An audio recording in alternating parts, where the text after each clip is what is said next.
¿Sabías que hay historias tan oscuras que parecen sacadas de una película de terror? Una de ellas es la de Gary Michael Heidnik, un hombre cuya vida estuvo marcada por el horror y la violencia, que aterrorizó a una ciudad entera. Lo que ocurrió en su sótano fue tan impactante que los detalles siguen siendo motivo de discusión, incluso hoy en día. ¿Cómo llegó Heidnik a cometer los actos más aterradores de su vida? Acompáñanos a descubrir los escalofriantes sucesos que marcaron la vida de este hombre y que dejaron una huella imborrable. Gary Michael Heidnik nació el 22 de noviembre de 1943 en una pequeña ciudad de Pensilvania. Desde joven, ya mostraba signos de una vida familiar disfuncional y una personalidad problemática. A lo largo de su vida, las señales de sus oscuros pensamientos y tendencias se hicieron más evidentes. Sin embargo, fue en la ciudad de Filadelfia, donde su nombre quedaría grabado en los libros de historia por sus crímenes atroces. En este episodio, exploraremos cómo un hombre aparentemente común se convirtió en un monstruo.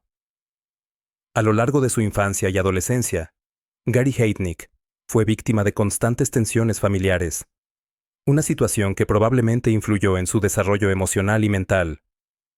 Sus padres se separaron cuando él era joven, y Heidnik vivió bajo la tutela de su madre, quien lo describió como un niño problemático y retraído.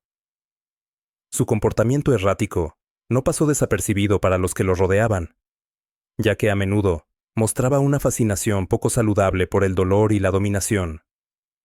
Esto, sumado a su tendencia a la violencia, fue el primer indicio de la terrible oscuridad que se desataría más adelante en su vida.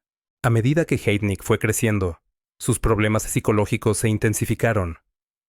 A los 20 años, fue reclutado por el ejército, pero su tiempo en las Fuerzas Armadas estuvo marcado por su comportamiento extraño y sus problemas emocionales. Fue dado de baja de forma honorable, pero las huellas de su trastorno de personalidad no tardaron en manifestarse en su vida civil. Aunque intentó tener una vida estable, sus relaciones amorosas fracasaron y su aislamiento creció. En este periodo, Heidnik comenzó a construir un perfil aún más oscuro, con una obsesión por las mujeres y el control absoluto sobre ellas. Fue en la ciudad de Filadelfia, donde Heidnik encontraría su hogar, un edificio de 3 pisos que, a simple vista, no difería mucho de cualquier otra vivienda en la zona. Sin embargo, lo que se escondía en su sótano era algo indescriptible. Heidnik ya había comenzado a elaborar un plan macabro. En su mente, las mujeres que se encontraban eran piezas de un rompecabezas que debían completar, pero su visión de la vida y el amor estaba distorsionada por la tortura, la humillación y la violencia. El sótano, que para todos los demás era solo una parte de la casa, se convertiría en el escenario de sus más oscuros deseos. El 1986 sería un año crucial en la vida de Heidnik. Durante este periodo, secuestró a varias mujeres, quienes, en su desesperación, caían en sus manos. Heidnik no solo las mantenía cautivas, sino que las sometía a torturas físicas y psicológicas inimaginables. Las mujeres eran mantenidas en condiciones extremas de privación, y su única función, según Heidnik, era satisfacer sus deseos perversos. En el horroroso sótano, las víctimas se convirtieron en simples objetos a disposición de su captor, un hombre cuyo control sobre ellas era absoluto, y cuyo sadismo no conocía límites. La casa de Heidnik se convirtió en un lugar de pesadilla, donde las mujeres vivían en condiciones inhumanas, siendo forzadas a realizar trabajos que las dejaban agotadas, desnutridas y aterradas. Heidnik, quien tenía una visión distorsionada del amor y las relaciones, pensaba que de esta manera podía crear una familia, una especie de culto donde él sería el líder absoluto. No solo las sometía a trabajos forzados, sino que también las obligaba a mantener un comportamiento completamente sumiso. Cualquier intento de rebelión o resistencia era castigado brutalmente. Entre las mujeres cautivas, La desesperanza crecía con cada día que pasaba. A pesar de las condiciones extremas de cautiverio, las víctimas comenzaron a trazar planos para escapar. Cada momento de libertad se convertía en un sueño lejano, un suspiro de esperanza en medio del tormento. Sin embargo, el terror era tal que la idea de escapar parecía casi imposible. El control psicológico de Heidnik, sumado a sus actitudes impredecibles y su violencia, mantenía a las mujeres bajo su poder de una manera aterradora. Aunque Heidnik era un hombre que parecía llevar una vida relativamente normal por fuera, sus acciones en el interior de su casa dejaban claro que algo mucho más siniestro ocurría detrás de esas paredes. Su vida estaba marcada por una profunda soledad y un deseo constante de poder. Él vio en sus secuestradas no solo una forma de satisfacer sus deseos más oscuros, sino también un medio para sentir control sobre su propia existencia, algo que sentía que había perdido en su niñez. Heidnik no solo era un secuestrador y torturador, sus métodos también incluyen una manipulación psicológica muy compleja. Para él, las mujeres no solo eran objetos físicos que debían controlar, sino también mentes que debían ser algunas y moldeadas a su voluntad. Creía que sus acciones formaban parte de un plan divino, una especie de redención que debía traer consigo el sufrimiento de sus víctimas. Esta visión distorsionada le permitió justificar, en su mente, los horrores que infligía sobre ellas. Su capacidad para desconectarse emocionalmente de sus acciones lo hacía aún más peligroso. Las mujeres que lograban sobrevivir a las condiciones de su cautiverio no solo enfrentaban el tormento físico, sino también una constante batalla psicológica. El aislamiento y la privación del sueño eran tácticas que Heidnik usaba para desgastarlas mentalmente.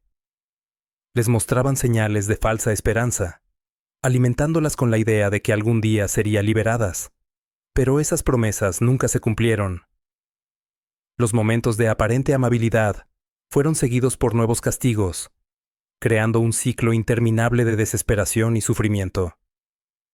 A pesar de la brutalidad con la que Heidnik trataba de sus prisioneras, hubo momentos en los que se mostró más errático, y su control sobre ellas comenzó a fallar.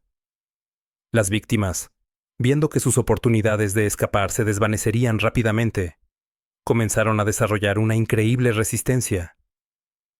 En el fondo de su alma, luchaban por encontrar una forma de sobrevivir y, si tenían suerte, de escapar algún día.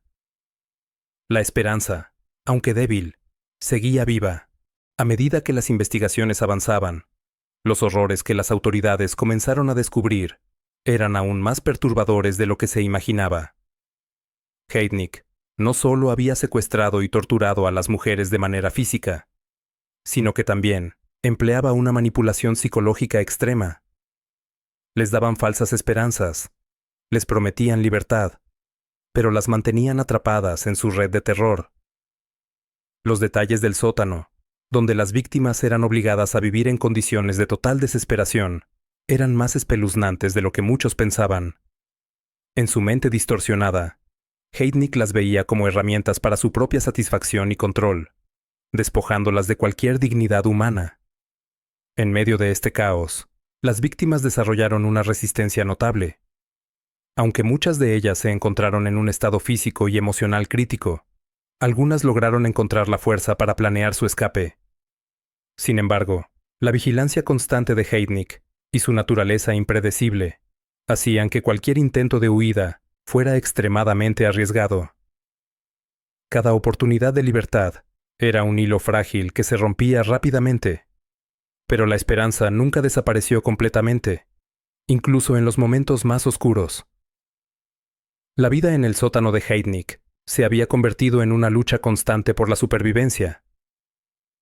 Finalmente, las denuncias de desaparecimientos en el vecindario de Filadelfia comenzaron a tomar fuerza, y las autoridades centraron su atención en Heidnik. Sin embargo, en sus primeras entrevistas con la policía, Heidnik parecía completamente inocente, e incluso se mostró cooperativo, lo que hizo que su verdadera naturaleza pasara desapercibida por un tiempo. Fue solo después de que la policía recibió información clave que se organizó una operación para registrar su casa. Cuando los oficiales entraron en su sótano, encontraron a las mujeres cautivas, algunas gravemente heridas y otras con signos evidentes de abuso físico y psicológico. La captura de Heidnik fue solo el principio de una serie de eventos que sacudirían a la comunidad, ya a la nación entera. Durante su juicio, su defensa intentó argumentar que sus crímenes fueron parte de un plan divino, una justificación absurda para las atrocidades que había cometido. Sin embargo, el tribunal no compró su versión, y en 1988 fue declarado culpable de múltiples cargos, incluyendo secuestro, tortura y asesinato. Fue condenado a muerte, pero el camino judicial que siguió después de la sentencia fue igualmente largo y controvertido, ya que Heidnik apeló varias veces, y su caso se convirtió en un tema de debate en todo el país sobre la pena de muerte y los trastornos mentales. El caso de Gary Heidnik, aunque resuelto en los tribunales, dejó una huella imborrable en las víctimas, en la comunidad y en aquellos que conocieron su historia. La brutalidad de sus crímenes y la manera en que manipuló y destruyó vidas se convirtió en un triste recordatorio de los oscuros rincones de la psique humana. Heidnik pasó sus últimos años en el corredor de la muerte, donde finalmente fue ejecutado en 1999. Sin embargo, su legado como uno de los criminales más aterradores de la historia sigue vivo, un recordatorio de la capacidad de la maldad humana para trascender los límites de la razón